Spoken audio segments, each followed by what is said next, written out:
Quick, what has 10 fingers, no toes, and loves him a SIG? That's right, this guy. Well, maybe one of you guys too. I don't know what your bent is. But anyways, thanks for checking out the next video on the channel. We are taking a look at a SIG Sauer today, as I intimated by saying I love SIG Sauer.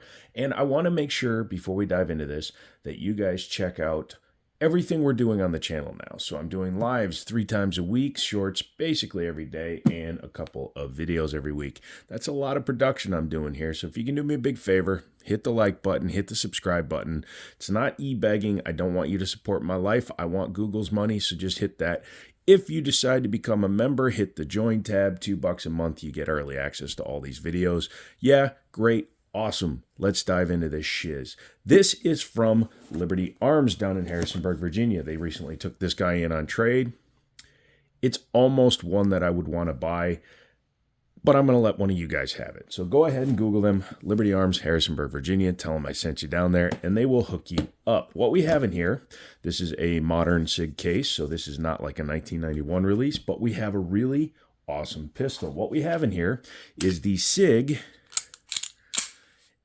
M11 A1. This is the military version of the SIG 229.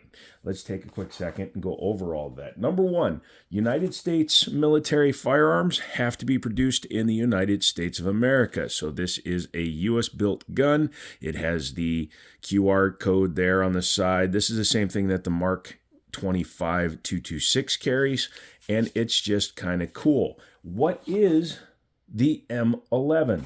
Well, the M11 originally started as a SIG 228, believe it or not, even though this one clearly says 229 on the grip. It started as the 228. Much like the M18 is just a smaller version of a M17, which are all just SIG 320s. The 229, or the M11 A1, is just that's the wrong gun. I have too many guns laying around. Everybody does that. But it is just a smaller version of the SIG 226. This is obviously not a base one. This is my Elite stainless. But the 228 was created to be a smaller version of a 226 because the 226 was adopted by Navy SEALs, etc., with the Mark 25. And then obviously they went with the 228. The 228 actually had a 13-round capacity. This being the 229 variant has a little bit more at 15 rounds, but you can definitely see the family resemblance. But you'll also see that the 226 is much larger. We'll be doing a direct comparisons video at a later date. Make sure you're subscribed for Dad. So we're going to go ahead and set this down now. Close up this case. Obviously, this is the new 320 X5 Legion, but yeah, that's a completely different gun. Let's dive back into this. So U.S. military armed forces decided to adopt this version of the 229, call it the M11 A1. A1 is what they attach when they have different versions of the gun. So you have the Beretta M9, Beretta 9 A1, A2, A3, etc. When you make a revision, that is what happens.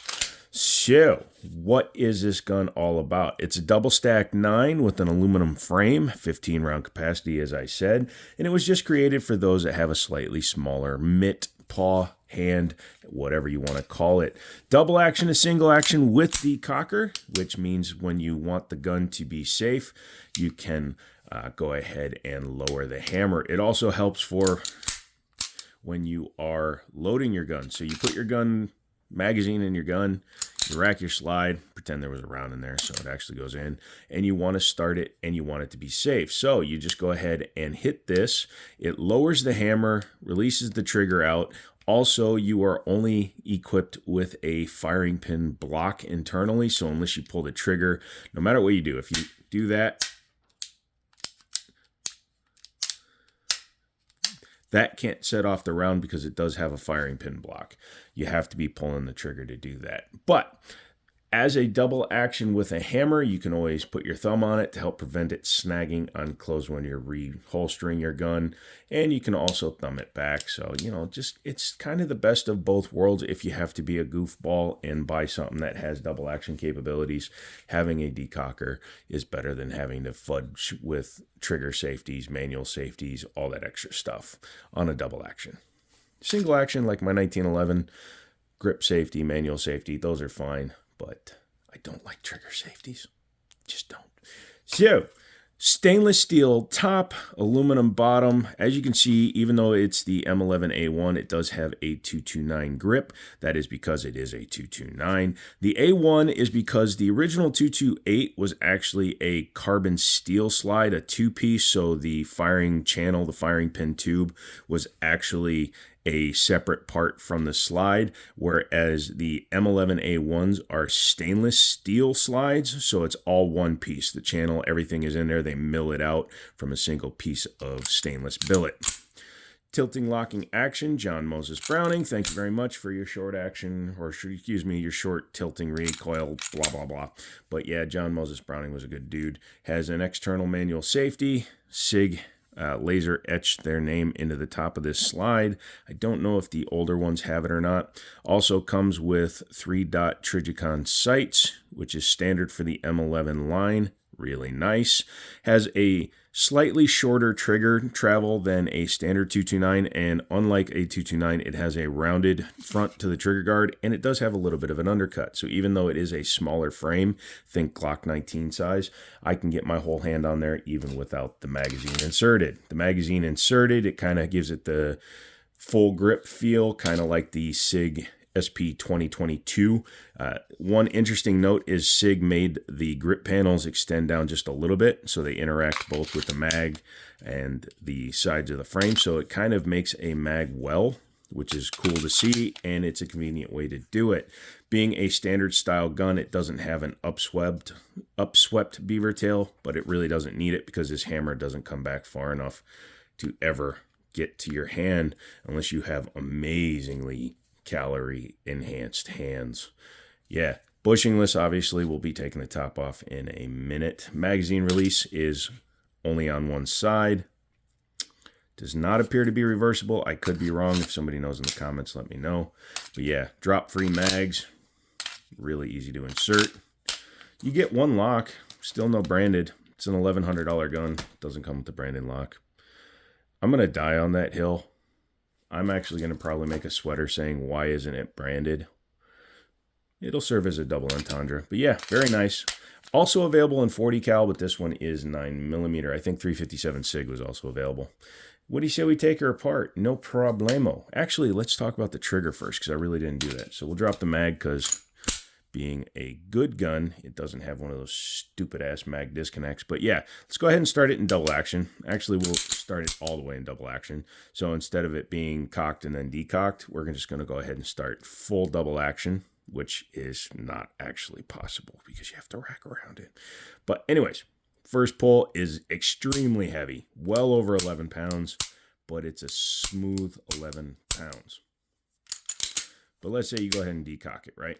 Even then, it's still the same pull. Once you've fired your first round, the gun goes into single action mode. You can see how much farther back the trigger goes, and it is way back there. And it's a much lighter take up to a 5.5, 6.5 pound trigger. It's a little bit heavy in comparison to like this guy. Yeah, he pulled it back out. But the 229 and the 226 share a lot of components. However, when you have better models of the gun, like this is the Elite, go ahead and decock it. Actually, we'll show you it's clear. Decock it. Probably a 10-pound double action, so still not super light, but much lighter. And then the single action, maybe 4 pounds on this guy. So yeah. If you have an upgraded version of the gun, it's always going to have a better trigger. From what I understand, though, the more you shoot these guys, that trigger will actually break in a little bit and get lighter. I believe it because I've seen it happen on other guns. Yeah, not bad. So let's go ahead and safety check it again, because this is the internet and everybody will scream at me. Make sure it's empty, and this is the modern style takedown for SIG Sauers. All you have to do is you bring the slide back, lock it open, take your takedown lever, and do that. Because the gun is hammer fired, you do not need to pull the trigger to disassemble it. Non-captive guide rod, so it's not super strong, the spring, so you shouldn't have it go flying, but always keep in mind it is a possibility. Dropping out the barrel, you got a 4-inch barrel right there. Not bad. You can even see the barrel is Mark 229. So it's just the military designation for the firearm that they call it the M11. Yeah, check that out. Pretty nice machining in there. Like I said, on the 228 variant, the original M11, this is actually a second piece that is in machine fit into the slide. Being that this is the A1 variant, it is a solid piece of stainless that's been milled out. Nice firing pin block right there. The frame, being aluminum or aluminium, is much lighter, but it does feel really nice.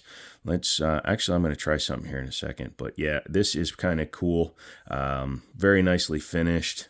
Very plain up here with the lock blocks because all the magic happens back here. Overall, yeah, it's a pretty nice looking firearm. Good finish. I like the texturing on the front. Pretty much mimics what I have on a $1,400 226. But yeah, not bad. I mean, it's an $1,100 229. But yeah, not bad. Let's go ahead and reassemble it. Take your barrel, flip it upside down. Number one, I will point out, SIG's finish is not that great. My buddy refinished that one, and he did an amazing job. Made that gun look factory new. But the finish on SIGs will wear off quickly on the barrel. Don't be surprised if after only a few hundred rounds you start seeing some color change, like up here on the breech and the top of the barrel. That is going to happen. But yeah, super easy. Go ahead and take your slide and your frame, put them back together, run it back up. You can see as long as you put the spring in correctly, it's going to line up just like that. Bring the slide back, takedown lever down, drop your slide, and function test the gun. So yeah. That is the M11 A1 by SIG Sauer, basically the military version of the 229. It's the M9 A3, but not, you know what I mean? Beretta 92, M9 A3, same thing. If you like this one, go ahead and give them a call down at Liberty Arms and tell them I sent you, because it's for sale. I don't really know what price they had it at because they hadn't priced it out yet. They just took it in on trade and let me borrow it. So hit them up, tell them I sent you, and then enjoy the hell out of it. Come back for another video next week. Hopefully I can go to the range. My leg still isn't right, and I'm trying to fix it as of the time of recording this.